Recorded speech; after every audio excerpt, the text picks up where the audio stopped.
Andromeda, our closest galactic neighbor. It's right there in the night sky, just 2.5 million light-years away. And here's the wild part. It's actually moving toward us. Right now. Speeding through space on a collision course with the Milky Way. Billions of years from now, these two galaxies will merge into one. We've already sent probes like Voyager beyond our solar system. They're out there right now, drifting through interstellar space. So if we can do that, what's stopping us from going further?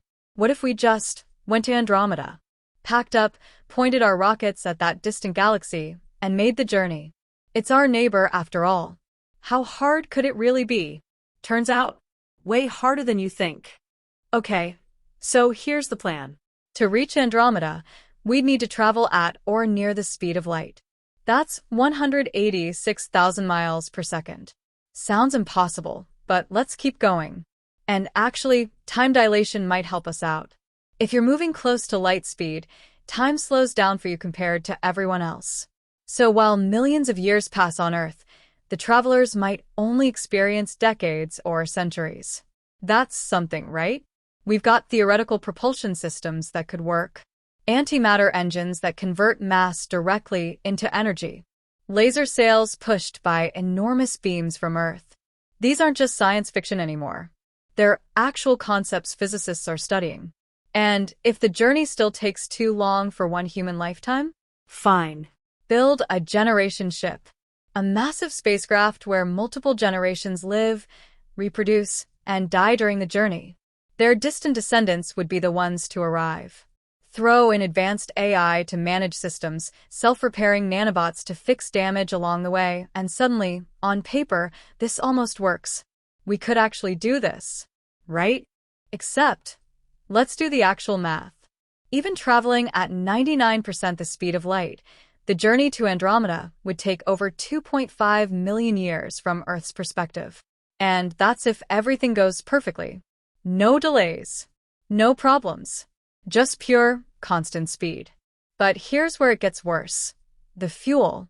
To accelerate anything to near light speed, you need an absurd amount of energy. And according to the Tsiolkovsky rocket equation, the faster you want to go, the exponentially more fuel you need. We're talking about fuel that would weigh more than entire planets. And even if you somehow solved that, you've got another nightmare: stopping. You can't just slam on the brakes in space. To slow down at Andromeda, you'd need just as much energy as you use to speed up. Some concepts involve a deceleration beam fired from Andromeda to slow you down, but there's no one there to build it. Oh, and communication? If something goes wrong, and you send a message back to Earth asking for help, that message would take 2.5 million years to arrive. And the response? Another 2.5 million years back. You're completely alone out there. But let's say you solve the fuel problem. You're flying through space at near-light speed, headed for Andromeda. Smooth sailing, right? Wrong. Because space isn't empty. First, there's cosmic radiation. High-energy particles constantly bombarding your ship from every direction. At normal speeds, it's manageable. At near-light speed, it becomes a lethal barrage that can shred DNA and destroy electronics. Then there's the cosmic microwave background, the leftover radiation from the Big Bang. Normally harmless. But when you're moving that fast, it gets blue-shifted into high-energy gamma rays, turning the entire universe into a microwave oven pointed directly at you. Neutrinos. Billions of them passing through everything, all the time. Usually harmless because they barely interact with matter. But at relativistic speeds, even neutrinos start slamming into your ship like bullets. And dust. Tiny particles floating in space. At rest, they're nothing. At 99% light speed, a single grain of dust hits with the force of a bomb.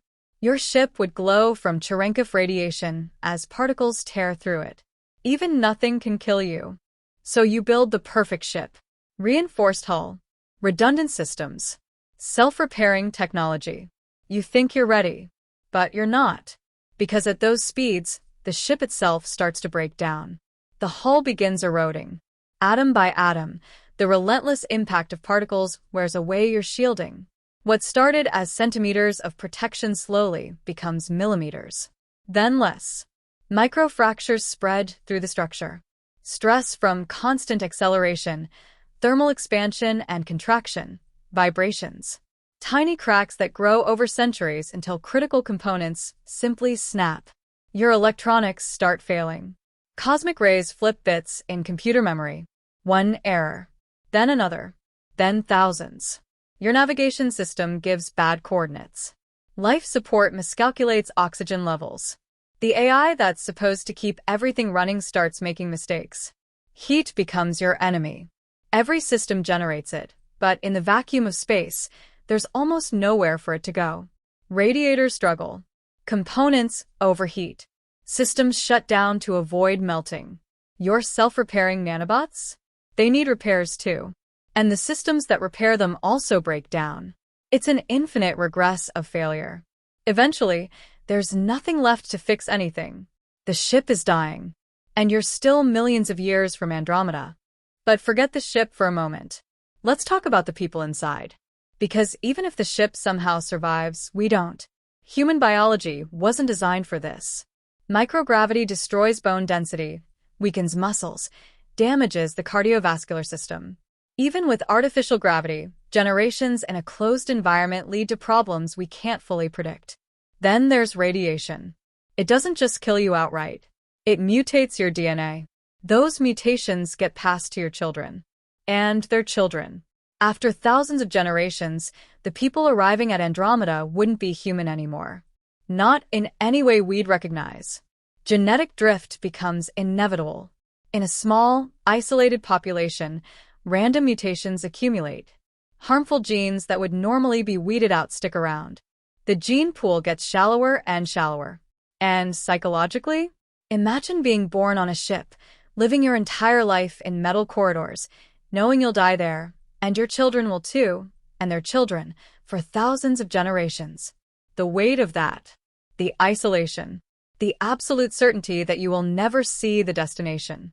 Culture, language, history, all of it erodes. After enough generations, the descendants wouldn't even remember why they're on the ship. Earth would be mythology, the mission forgotten. Even if the ship survives, we don't. But here's where it gets truly cosmic. Remember the cosmic microwave background? That faint afterglow of the Big Bang? At near light speed, it doesn't just blue shift into gamma rays. It becomes so intense that the entire universe in front of you turns into a wall of deadly radiation. You're not flying through space anymore. You're flying into a furnace. Then there's Hawking radiation. If you somehow tried using a black hole for gravitational assist or energy, the radiation it emits would trap you. The closer you get, the more intense it becomes, creating an inescapable barrier of heat and energy. Want to use exotic matter for a warp drive or a wormhole? It doesn't exist. We've never found it. We've never created it. It might be theoretically possible, but physics says probably not. And even if you ignored all of this, there's entropy. The universe is slowly dying. Heat death is inevitable. By the time you could possibly reach Andromeda, the universe itself might be too cold, too dark, too dead to matter. Oh, and cosmic expansion? Space itself is stretching. The faster the universe expands, the more distant galaxies accelerate away from us. Eventually, galaxies beyond a certain distance will be moving away faster than light. Unreachable. Forever. The universe itself is saying no. So after all of that, the impossible physics, the dying ship, the mutated descendants, the universe actively working against you. Here's the twist. We don't need to go to Andromeda. Because Andromeda is coming to us. In about 4.5 billion years, our two galaxies will collide.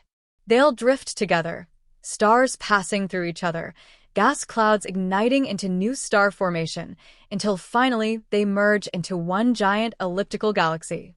We'll reach Andromeda without moving an inch. Intergalactic travel? The universe doesn't care about it. Galaxies aren't meant to be crossed by travelers. They're meant to merge, to collide, to become something new together. All those impossible problems, all that suffering, all those millions of years of journey, completely unnecessary. The only way to reach Andromeda is to wait and let it come to you.